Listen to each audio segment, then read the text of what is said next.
शिरोळ तालुक्याचे लोकप्रिय आमदार राजेंद्र पाटील यड्रावकर यांनी महाराष्ट्र राज्याचे ग्रामविकास आणि पंचायत राज्यमंत्री जयकुमार गोरे यांची भेट घेऊन विविध विकास कामांवर सविस्तर चर्चा केली। या भेटीदरम्यान आमदार राजेंद्र पाटील यड्रावकर यांनी मंत्री जयकुमार गोरे यांचा पुष्पगुच्छ देऊन सत्कार केला।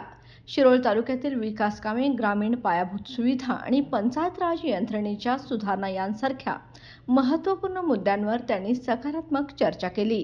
या भेटीमुळे शिरोळ तालुक्यातील विकास प्रक्रियेसाठी नवी दिशा मिळेल अशी अपेक्षा यावेळी व्यक्त होत आहे। बाळ, फ्रीजमधून श्रीखंड काढ ना। आम्ही पूर्वी घरीच बनवायचो श्रीखंड, त्याची चवच वेगळी होती। आता काय सगळं रेडीमेड। आजी, हे श्रीखंड खाऊन बघ। आज तुझ्या आईनं घरीच बनवलं की काय? हे आहे गोकुळचं श्रीखंड, अगदी जिभेवर रेंगाळणार। जिभेवरच नाही तर मनावरही रेंगाळणार। गोकुळ श्रीखंड, मनावर रेंगाळणार।